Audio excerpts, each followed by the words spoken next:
Welcome back to our Succession podcast. This week we are talking about Season 3, Episode 5, Retired Janitors of Idaho.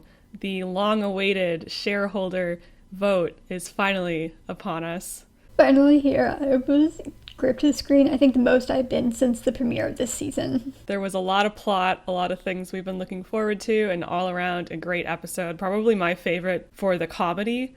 I thought it was just a very, very funny episode, but also really exciting. So I think the first thing to talk about is it had seemed kind of from the end of season 2 and the first few episodes of this season like they might be going towards an actual vote. It didn't really seem like the other side was going to take a settlement. I mean, obviously Stewie turned it down in Greece, so it seemed like they were heading towards a vote. And then this episode, it seemed not to be the case. Like, it seemed like, oh, well, they were always going towards a settlement. And I guess it makes sense in hindsight. It was just a little surprising to me, but they did kind of explain that, the other team was just pushing it as close to the edge as they could. Kendall, I'm very sorry, Kendall, that we were laughing at you for thinking they would settle, since apparently that was what was always going to happen. J. Smith Cameron says in the talkback that all that deal making, it should have happened 2 weeks ago. And I guess this does kind of make sense. Maybe this is normal for, shareholder meetings, that it's when, it's down to the last minute and everyone's desperate, the pressure's on, you're going to lose, that, this settlement happened. Maybe. Or maybe it's just about the personalities involved in this deal. I mean, I think in this episode we see a little bit of older Sandy, and his motivations are just about as petty as Logan's are. So it's like two people that are probably not very willing to have a settlement, and then everyone who works for them really trying to make it happen because they don't want a coin flip like this where they could lose everything. Oh yeah, they're very much in parallel in this episode, I would say. So Stewie, a favorite character of this podcast, makes a return here to talk with Kendall in the real annual meeting, I guess. Kendall in the scene is still using PR speak with Stewie. He says, that's actually what I'm about, change. He's doing a political campaign here with Stewie or something. And what made me very sad is that Stewie is not even going to call him on it anymore. He makes a little joke, but he just moves on. He's completely disengaged from it. Yeah, all he really says is well, that's bullshit, but he doesn't go a lot further than that. I mean, he still wants a deal to work, so if Kendall is, pushing for the same thing, then I guess he has to deal with it. But it does seem like we've come quite a long ways from, we had the whole world in our hands. You fucking walked, man. Why? He's just you know what, fine. I just want to take my money and go home. Yeah, which, good for him. Good for him. And this whole conversation felt very ironic to me, since Kendall was in on this deal with Sandy and Stewie at the beginning and, screwed them over. And here he's like, hey, look, trust me, I'm your best ally here. And doesn't seem aware at all that this is weird. Let's do a burn of the week. That's not a good retort. Don't fucking laugh at that. Mine was, I don't want to be your fucking incubator for when you're in prison doing chin-ups and reading NASCAR. That's a great one, which Shiv says to Tom. Yes. You probably know the reason I chose this quote. Jeremy Strong loves NASCAR. He has cited My Struggle as his favorite book. It is actually 6 autobiographical books, totaling to about 3,600 pages. Jeremy quotes it frequently in interviews, has probably read it multiple times. It's a pleasure read for him, clearly. And I love that in the show this was made to be a prison read that you'd only read if you were super bored and depressed. That is really funny. I hope that was sort of an intentional joke at Jeremy's expense a little bit, but in a very fond way, I think. In a very fond way. I would have loved to see his face when he read that script. He's like, hey now, everyone should read that. That's great. My burn of the week was, I just do what my dad tells me, like you guys, which is what Sandy with an I, the daughter of Sandy, says to the Roy team. This line obviously got under Shiv's skin. She referenced it again later and threw it back at Sandy, But I love that she also says this to a room that includes Jerry and Carl. We don't have a lot of insults in the show that are this passive-aggressive, so I kind of enjoyed seeing somebody have a different style of burn, I think. The show is very good at, like, giving all the characters distinct voices, I would say. So the Sandys and Stewie meet up with Team Roy. It showed that the other side may be just as petty and uncoordinated as the Roys are.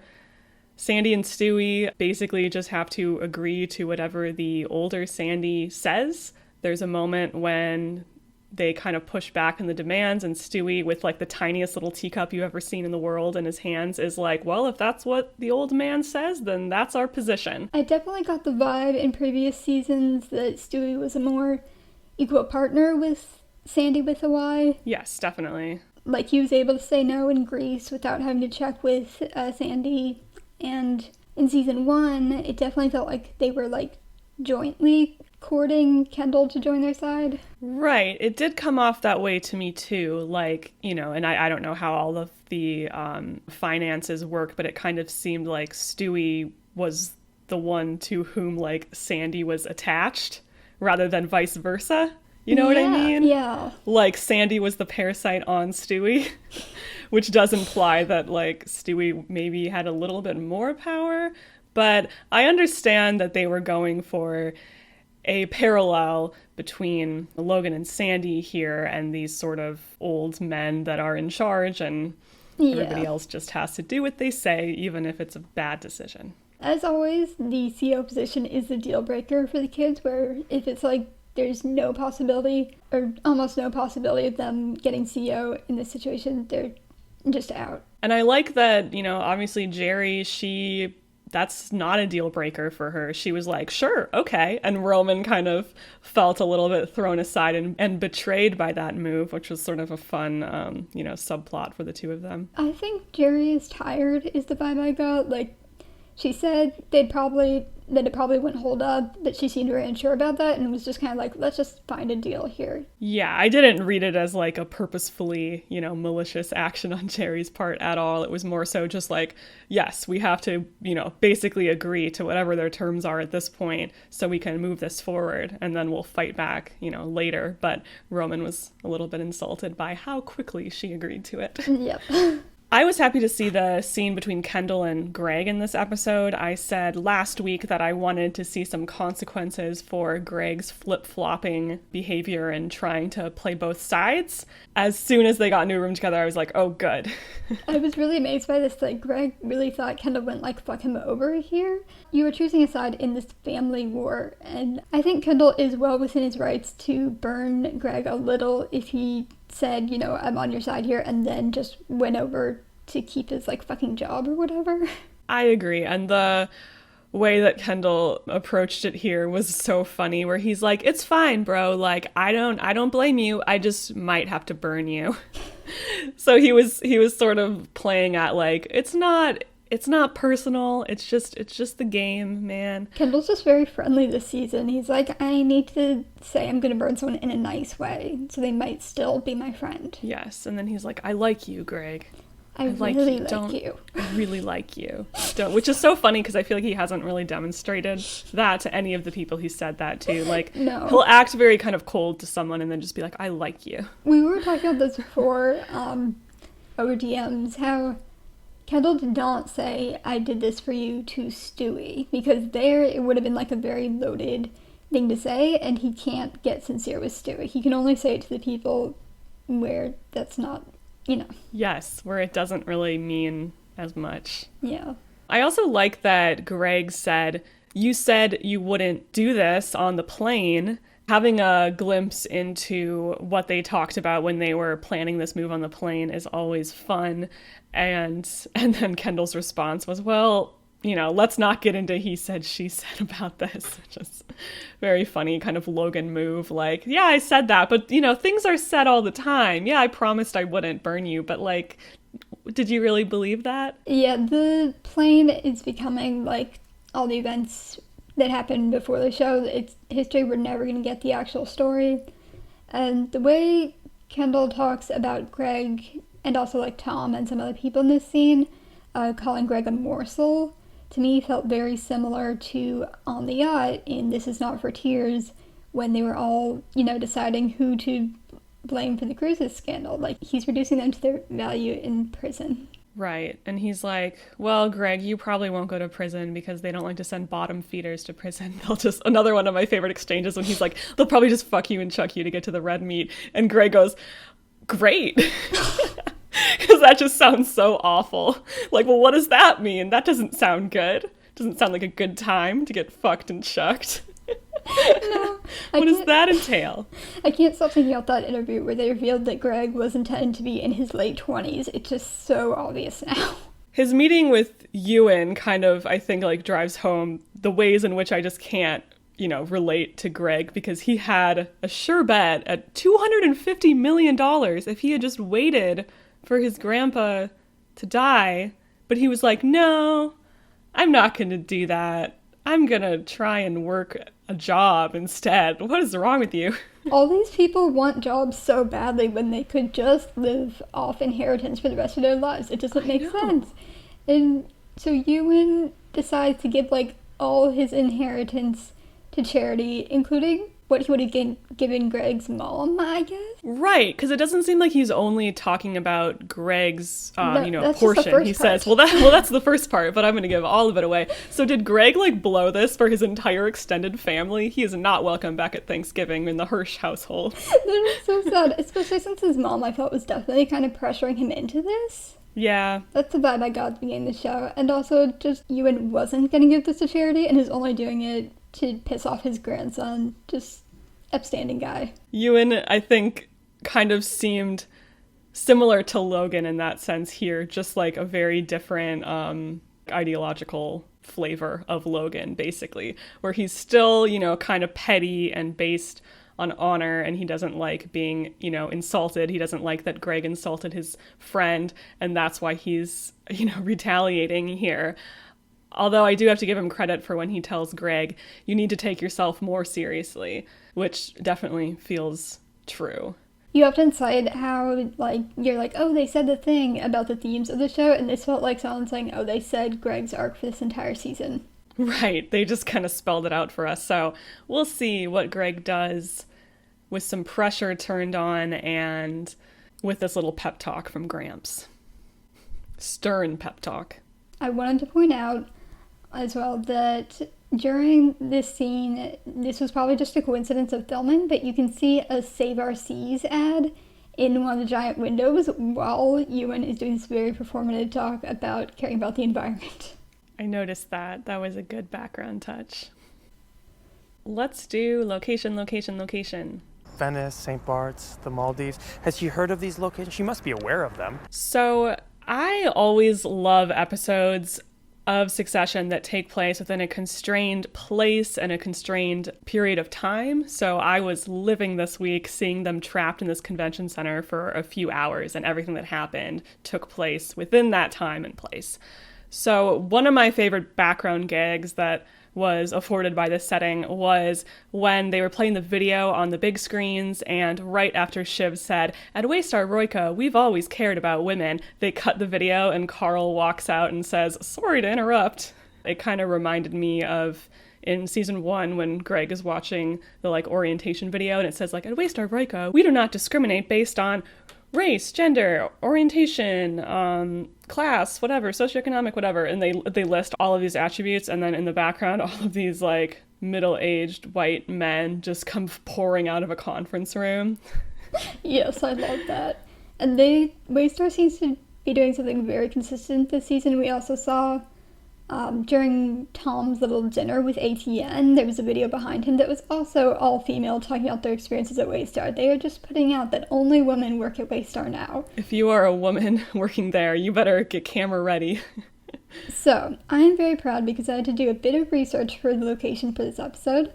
I read an article in Curved that came out before the season premiered, just recapping all the places that the Succession cast had been spotted filming in New York City.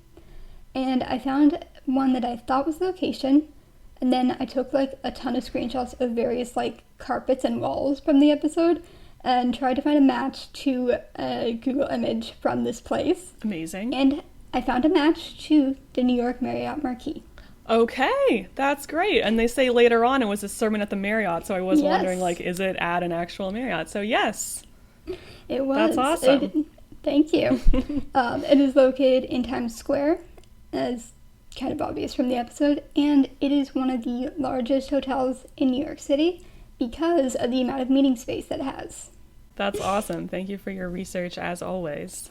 So once they have the settlement lined up, Logan immediately starts doubting it and saying, well, why are they saying yes now? What do they know that we don't know? So those drugs you take can make you kind of paranoid, huh, Logan? Those drugs you take or don't take.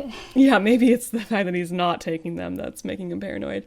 So then the Sandys come back with another demand, which is that no more PJs, no more private jets used by Waystar.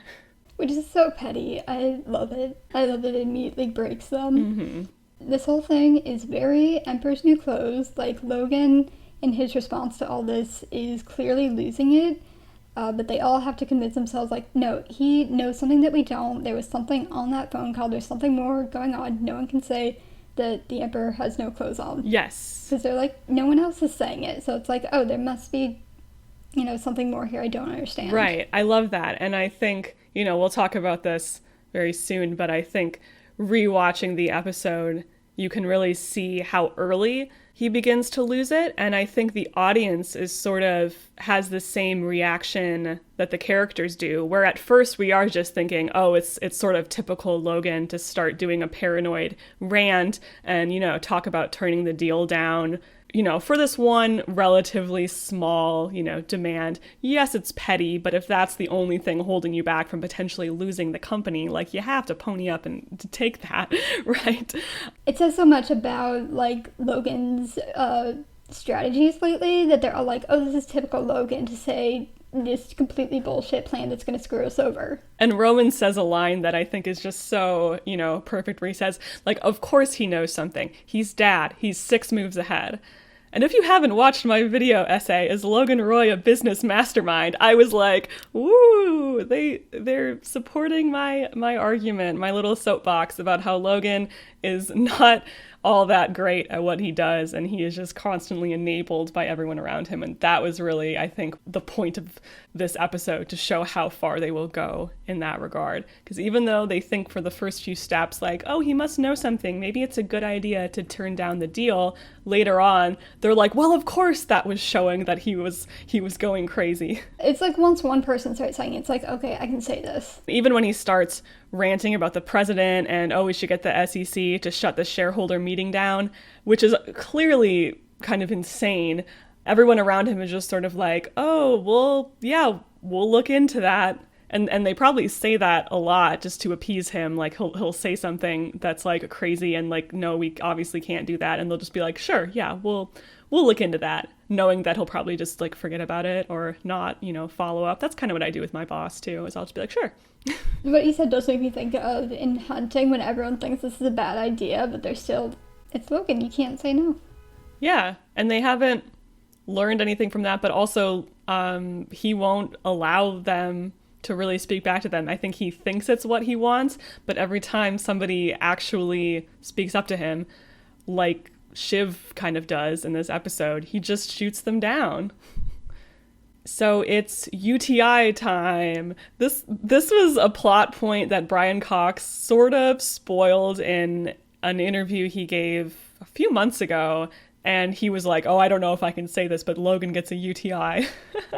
And there wasn't really any context in that interview for even how large of a plot point it was. But now it's clear why he remembered that, because this is like the kind of point of the episode, I think. I was expecting it to be like some funny side plot. Right. But it's what we've been building up to for 2.5 seasons.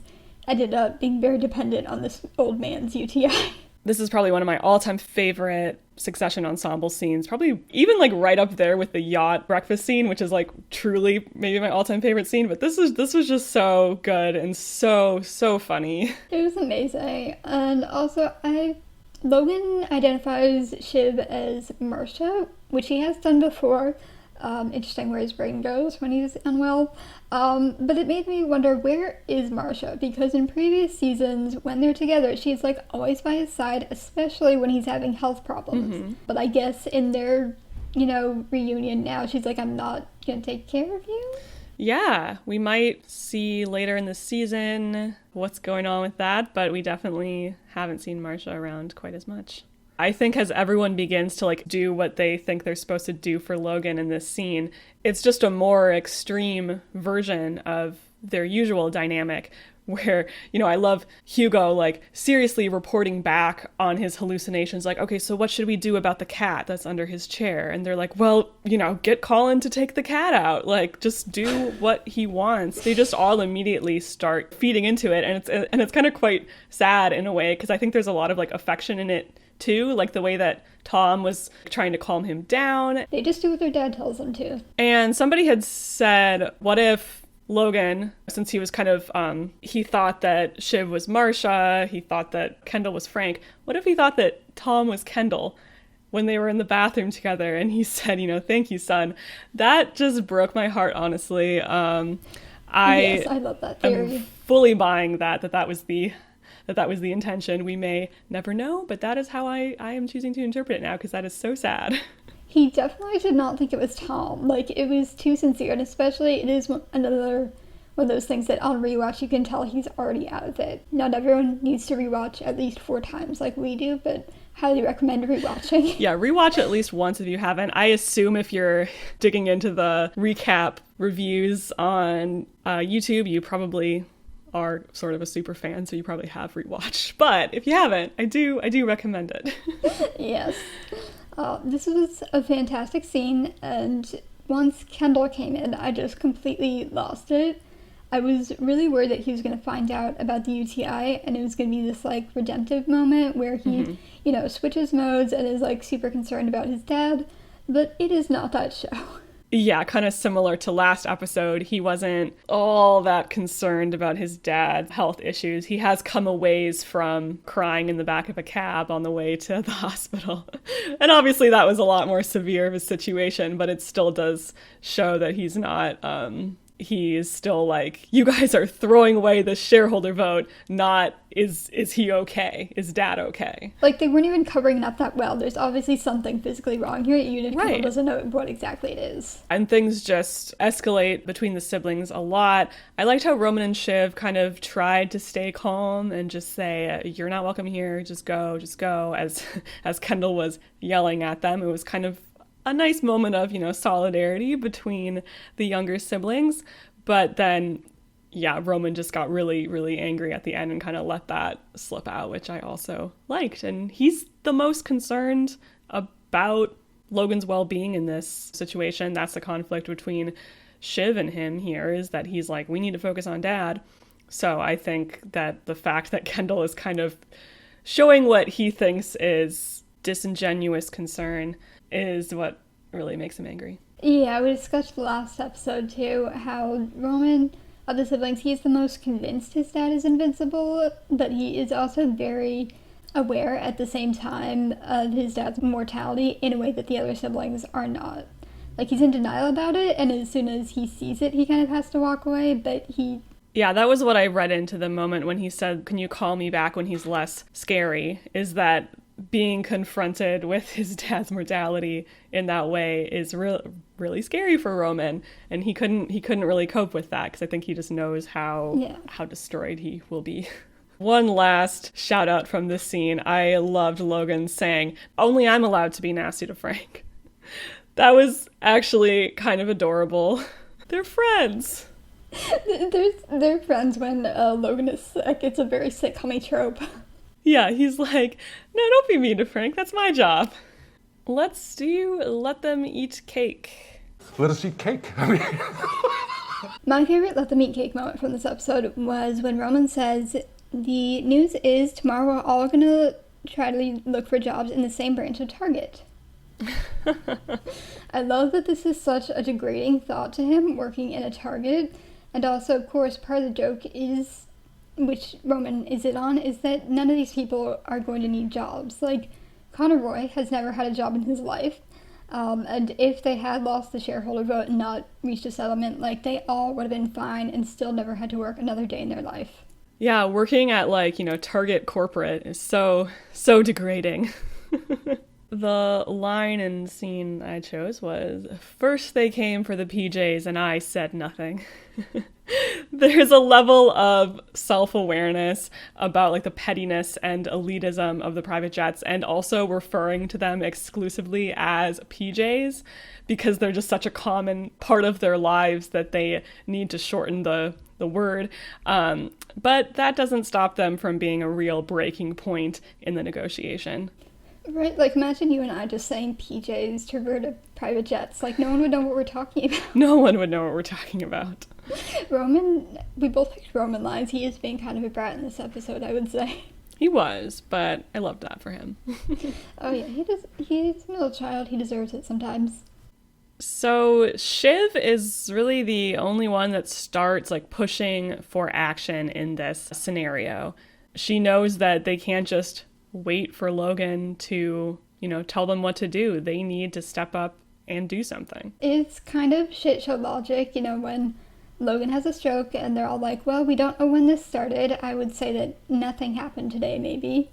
I do think that Logan would have said fuck them regardless of the UTI, but I also feel that that's not the point. Like, the point, regardless of how cognizant he was in that moment, is that they do admit that he's not this, like, brilliant leader, that they're still trying to pretend that he is, and they decide that his word will not stand, even though he's the boss. And I guess there was a plan that maybe he would have given a speech that might have swayed, some of the shareholders or reassured them of his, power to hold everything together. And Kendall kind of referred to that at the beginning of this episode as his voodoo magic, which I think is something that comes up a lot with Logan, is that there's a lot of trust in him as sort of, he is Waystar. And if we have Logan, everything's fine, because he kind of, like, puts this spell over people and has a lot of power, but everybody else in that company is kind of a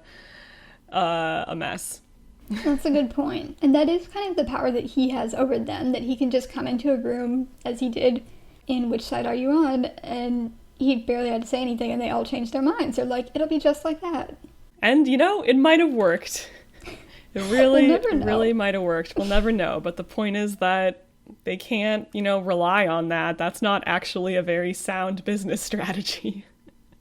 Voodoo magic. It's fine. The show is just a bunch of people learning how business actually works. So Shiv goes to talk to Sandy, and she does a pretty good job and kind of projects a little bit onto Sandy and says, I don't think it's right how your dad sidelines you. Yeah, I would say that Shiv's manipulation tactic is definitely to think about what she would want in this situation. We saw that also when she talks the witness out of testifying. She's focused on, think about how this would affect your future, your job prospects, what people would think of you, which tells us more about Shiv than anyone else, and we saw the same here. But she read the situation right. And she maybe gets a seat for herself. It's not really clear whether it will be her seat in the end, but she did get another seat, and she threw that offer out. She didn't totally have to. I mean, she could have let Sandy go back and report on it, but she really said, like, you get 4 and then we get an extra 1. So she definitely had that in her back pocket and sort of made a self-serving move when she had the chance, which I like for her. I love this for her. We're very hard on Shiv, but this was a really good Shiv episode, I would say. Though she should have gotten that in writing, because the impression I got from her conversation with Logan at the end of the episode is that it's not necessarily going to be her who gets the seat. Mm-hmm. We'll see. And I think Kendall was right. I know Kendall was right. In his phone call to Shiv earlier in the episode, he was saying that Sandy with a Y is not going to want to settle. He's going to keep adding things. But that Sandy with an I knows how to play her dad. And that's what Shiv did in the end. Very good point. So she did maybe listen to Kendall. Maybe. And knew that that was her best shot to meet one-on-one with the younger Sandy and to sort of encourage her to go back and report to her dad on what happened in a certain light to make it look like they got a better deal I also loved, Shiv says, the markets will never let me or my brothers be CEO. Sandy seems more doubtful of this. This is something that Jerry also brought up earlier in the season, and I think is going to be kind of the question of the show moving forward. Is any of the kids becoming CEO actually viable at this point? For that to happen in this show, I honestly don't think it'll...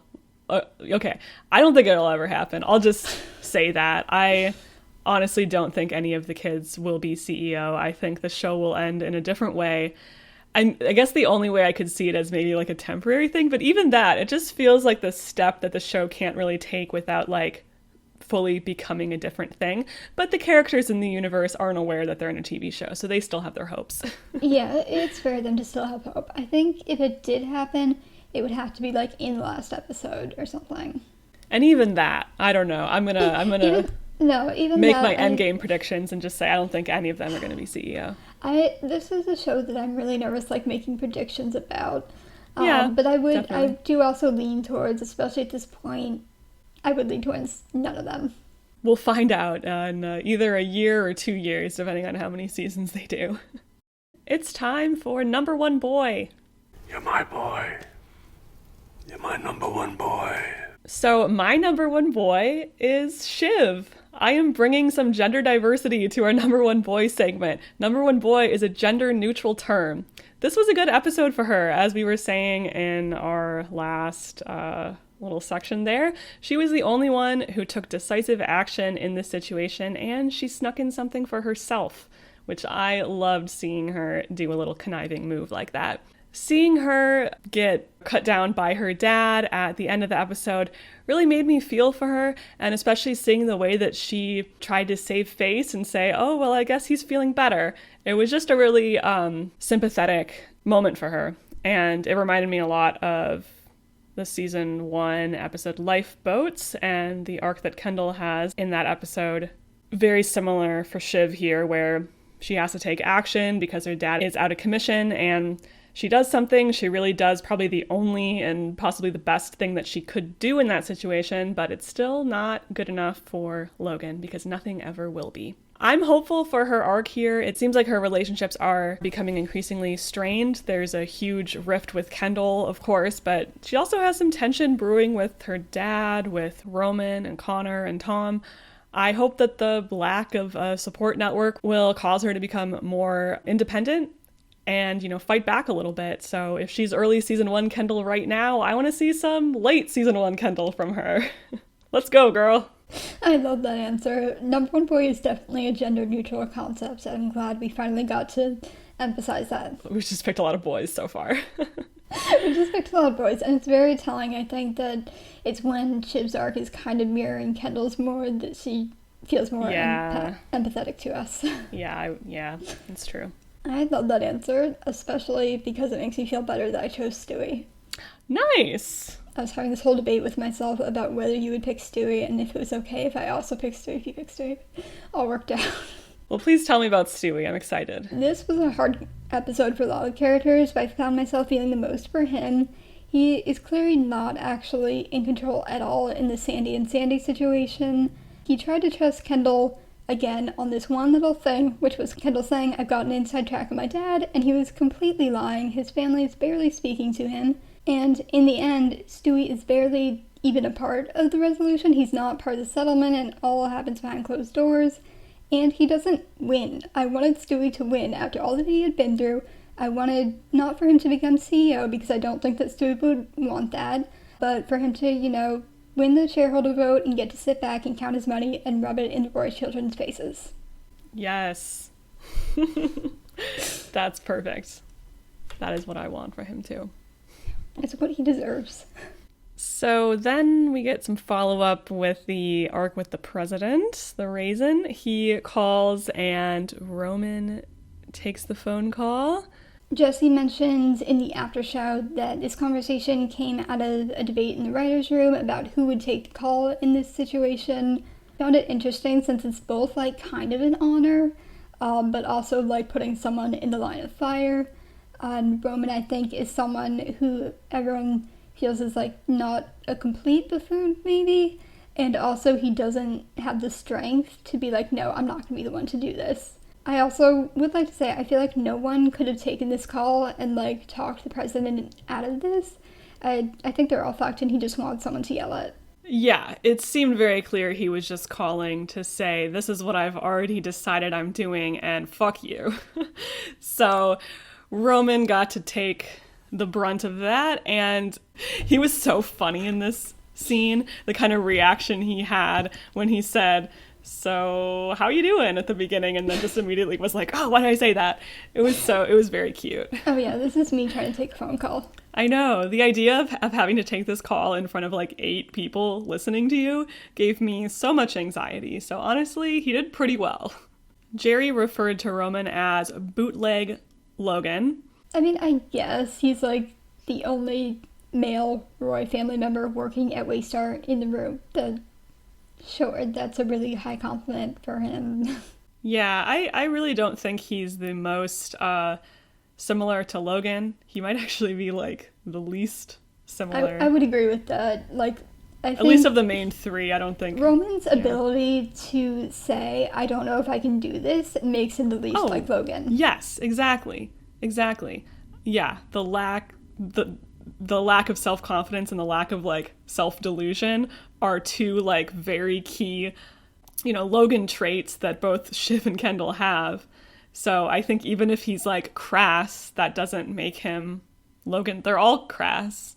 I think it was definitely more like politically, I guess. He's like that could be the next best thing. His like son, Connor doesn't count, clearly.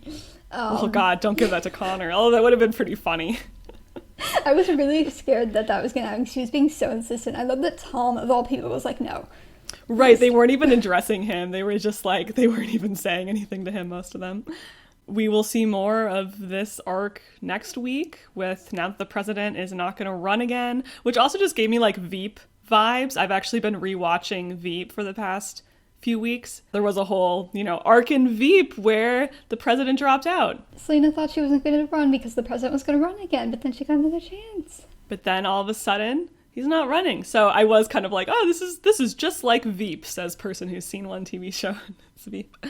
Although there are a lot of very valid similarities between the shows and a lot of writers. I mean, one of the Veep writers wrote this episode. So there you go. I am very curious to see where it goes because I don't think Connor's going to become president. I'll say that now as a prediction that could be wrong, but I don't see the show becoming that politically focused in the way that Veep was. I have some trepidations about the political focus. It'll be really interesting to see what they do with it because they've been a little bit more vague in the past. So the Tom and Shiv scene is pretty interesting. I think with a lot of sympathy I felt for Tom last week, he kind of like snatched that away from me this week. Now I don't feel quite as bad for you, Tom. Oh yeah, Tom is a character who I didn't like when I first started the show, and I've heard this from a lot of people. I don't think I liked him either. I'm trying to remember, but I don't think I liked him. I think you've said that. And this scene really, I was like, okay, I get why some people still might not like Tom. Yes. The whole pregnancy thing was a lot, and this is also a topic that I've been waiting for them to broach regarding Shiv and Tom, since Logan is a very traditional man. He said to Tom in hunting, why don't you pipe down till you come and tell me I've got a grandson coming? Logan clearly wants heirs, and he doesn't like Iverson. So. Yeah, he's like, Kendall's kids don't count, let's try again. And it seems like Shiv and Tom have maybe discussed having kids because she says, I said I didn't like the timing, which seems to imply it's not like a hard no, or at least that's not what she said to Tom. She didn't say, I don't want kids. I said I didn't want kids. She said, I said not now, basically, which in Shiv speak might be a not ever. I feel like but it's hard to say. Shiv speak for not ever. Like pretty much any time Tom wants something, she's just like, not now. I'm busy. Can't you see I'm dealing with something? And it just later she's like, oh, that wasn't a plan. Yeah. So I could see her maybe not, at this point, not really wanting kids, even though maybe previously she had just said, yeah, maybe one day, Tom, sure. It's time for Candy Baby. Ugh.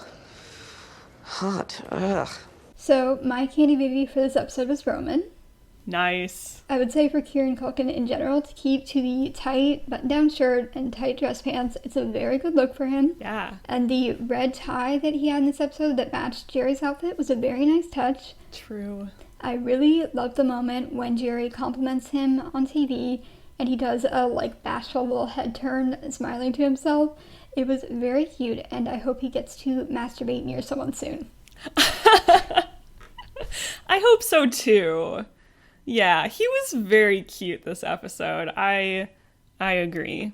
My candy baby, this is a surprise to no one, but it is Stewie.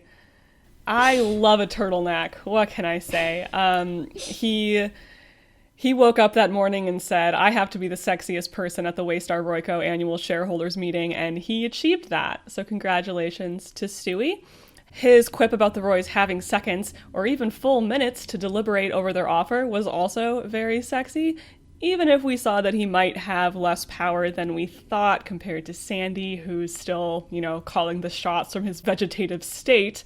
I can let that go. It's actually, I think it's a little bit endearing to see that Stewie might not be quite as strong and in control as we thought. I like that. I love how you point out moments of characters like roasting each other as like things that you find very sexy. I think it's very telling. It just works for me. I don't know. I mean, whatever works for you. It is very sexy. You're absolutely correct. Yeah. Also, I have a question for you. So, which turtleneck is sexier? This look in this episode, the black turtleneck or the white one from our Jestys? Oh, okay. So, you know what?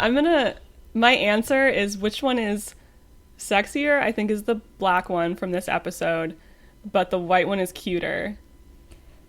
Which is sort of more important to me. So I prefer the white one because he was also wearing like a suede like jacket over that. The jacket was really cute. He was a little more like vulnerable in that scene when he said like, Kendall, I really don't trust you. I thought it was just like both sort of a roast, but also just like showed some emotion.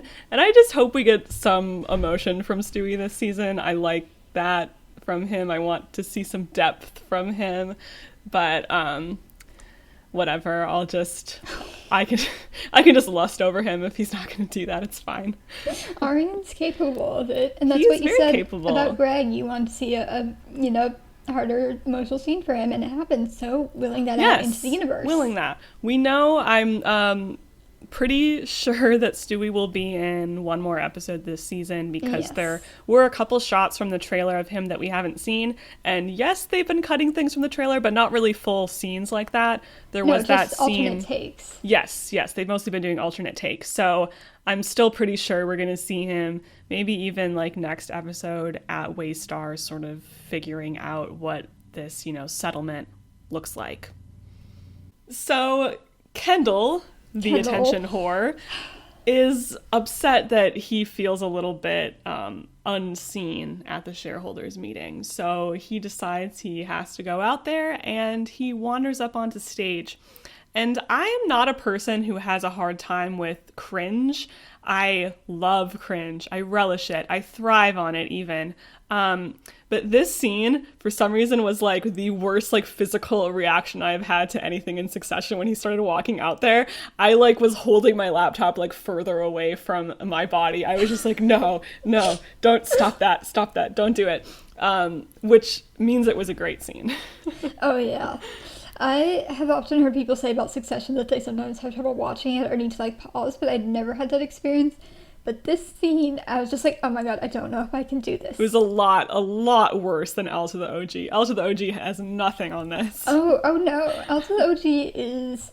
I think the most awful thing about it is that he's singing this about his abusive dad. Otherwise, right. It's kind of cute. I don't know. Right. Got, it's more of like what the audience knows that we don't. Whereas I think that this was more like classic cringe in the sense that like no one in the room was on the same page as him. Oh, no one was really clapping or reacting to what he was saying, which just There were like a couple claps at the very end. That was me. I went to the Marriott just to do that because I was really worried about him. Aw, that's sweet of you. Maybe it was Stewie.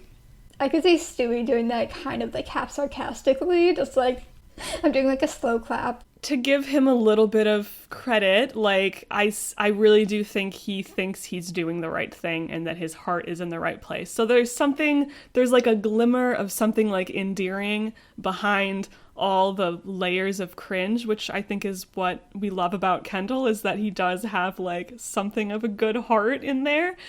But wow, this was, yeah. Yeah, Kendall cares about things sometimes a bit too much. Yes. I think this is something that I guess is a bit up for debate. Jeremy has emphasized in interviews that Kendall was motivated with the press conference by the NRPI moment and caring about what had happened with the waiter. Jeremy does not actually write for this show, and what we've seen this season does focus a lot more. Well, and he got that line written basically, because originally as written, the trigger line was like, "You're not a killer." Yes, you're not a killer. And he said to Jesse, I don't feel like that's a strong enough impetus for this. I think he's heard that before, and then, Jesse was like, I think you're right, I guess, because he went back and added that line. So I think it's a little bit of both with Kendall, and I think it always is a little bit of both, that I don't think he's as aware of his own, like, selfish motives. I think he can be sort of, like, remarkably, like, immune to his own, like, inner workings. I think that's a very good point. This season, I feel, as a person who is on Twitter, has been a bit of a test for, like, Kendall fans. But personally, I'm still 100%. He is my ultimate number one boy. Well, it's gonna get worse, so I'm like 100% sure it's gonna get worse. It's gonna get worse, but I believe in us, if no one else, to stand by him and be those two people clapping in the audience. Yeah.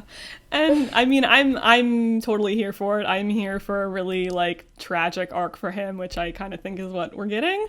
So I want the pain. Bring on the pain.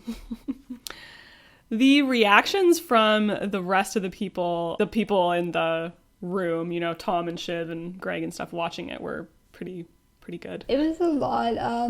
The way they were talking about it, saying he's so annoying, not even wearing a tie, felt very similar to me to in DC when they're all watching the James Weissel interview and they can't actually talk about what he's saying. Like, they have to make light of it. Yes. That is a difference between Kendall and the rest of them at this point. I would say that he is talking about it, sometimes not being entirely clear about his motives, but he is just saying shit, kind of. He has shown himself to be capable of this in the past, like in Austerlitz when he relapsed, but now we're just seeing all the time he is roasting his siblings and talking about all the terrible things the family has done. Yeah.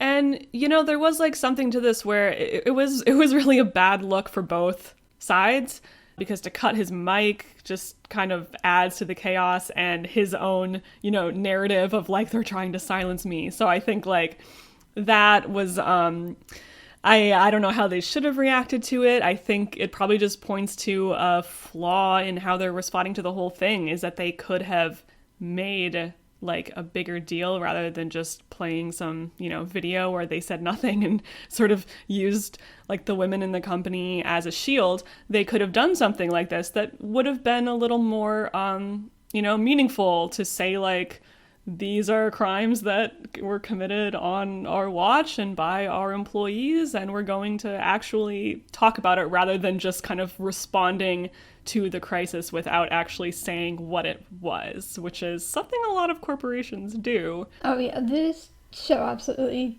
you said, and I think focused a lot in our episodes on just them nailing the nuances of corporate culture. I think the way Carl handled this was just absolutely terrible, like made it completely obvious that they had no idea about this, and just that they're not in control of the situation at all. Right. Yeah, no, this was definitely the kind of thing that would not have put a lot of faith in me in this company's leadership. Not at all.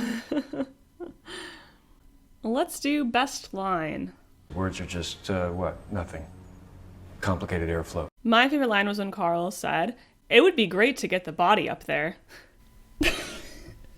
This line simply made me laugh the hardest, so I had to pick it. The delivery was spot on, and he kind of said, directly the thing that they were kind of talking around saying was like, we just need to like prop Logan up on stage, basically do a little Weekend at Bernie's thing with our CEO. And it was just hilarious. I loved this line. So my best line for this episode, it was actually, I just do what my dad tells me, like you guys, but I suspected this may be picked either as your best line or a burn of the week, because it works very well as either. So I had a backup, which was, I don't want you to remember your first shareholder meeting as the one where you lost us the company. Kendall said Shiv. Oh, that was good.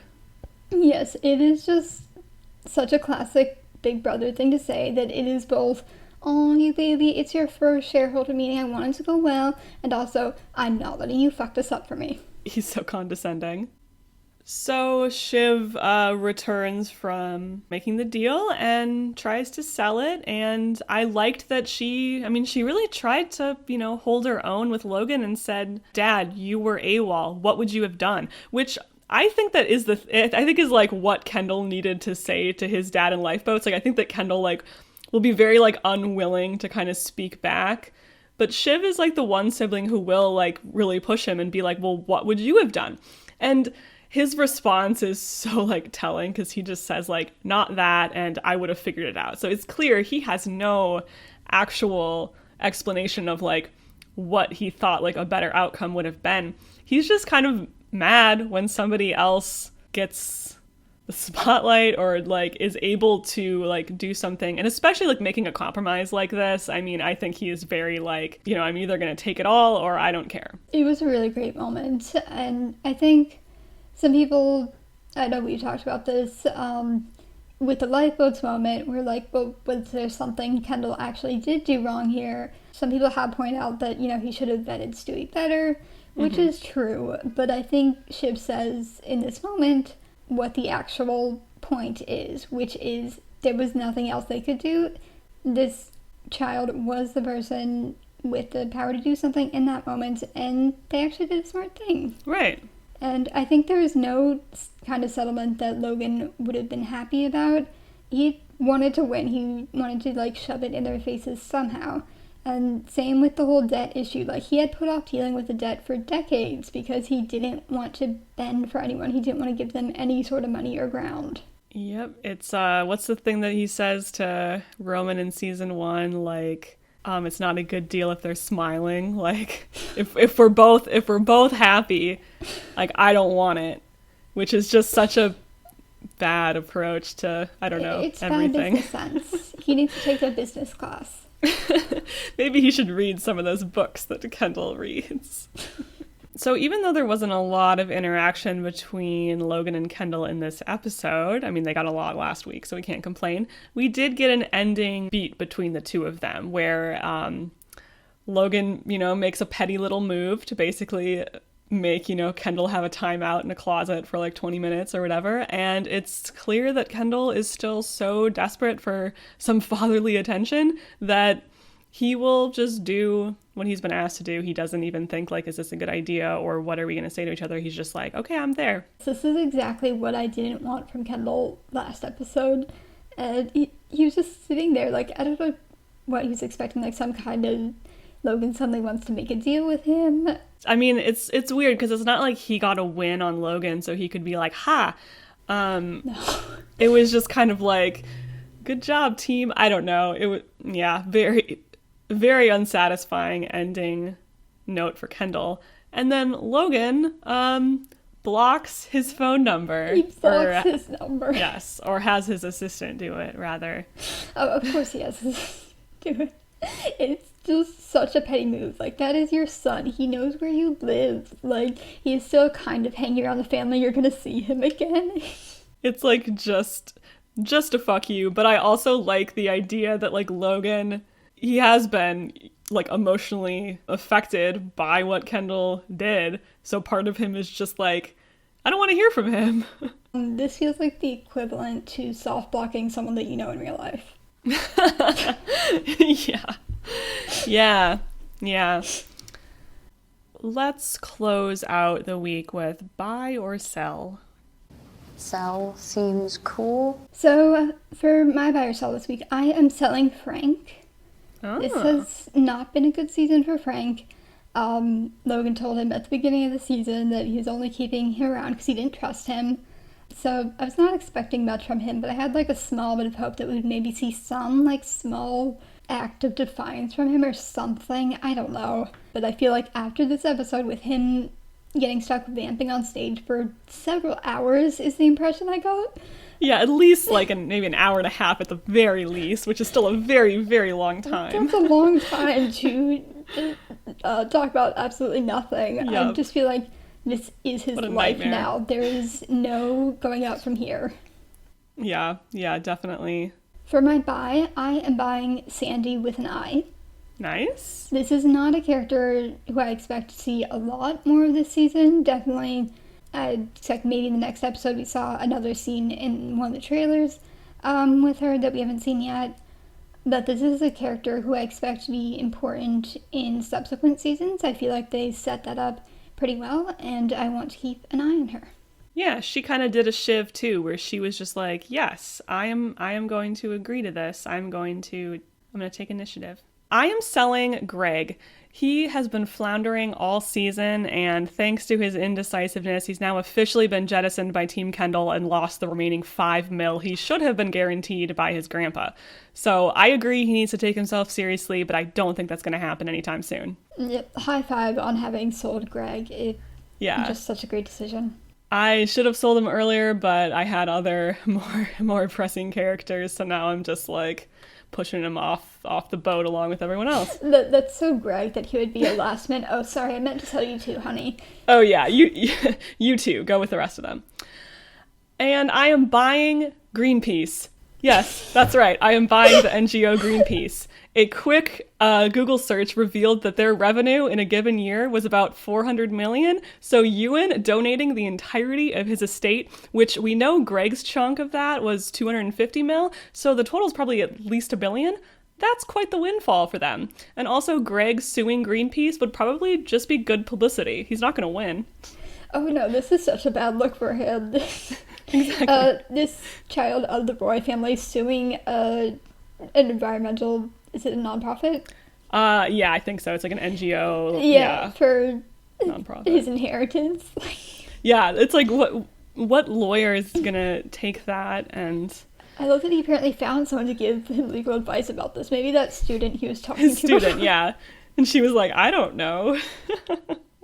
Thank you for listening. It's been fun to see, I think, more people actually listening to these and commenting. So let us know in the comments, who are you buying and selling? Who is your number one boy? What was Who's your best candy line? baby? Who is your candy baby? Let us know in the comments. Thank you for listening, and we will see you next week.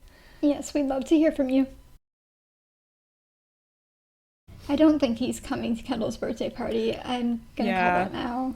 We should all just at like Arian on Twitter and ask him. He'll tell us. I'll just DM him. He'd probably like it, and then people would be like, "Oh, he's going." But right. It just means he's. We can just spread defensive. some misinformation on Twitter for fun.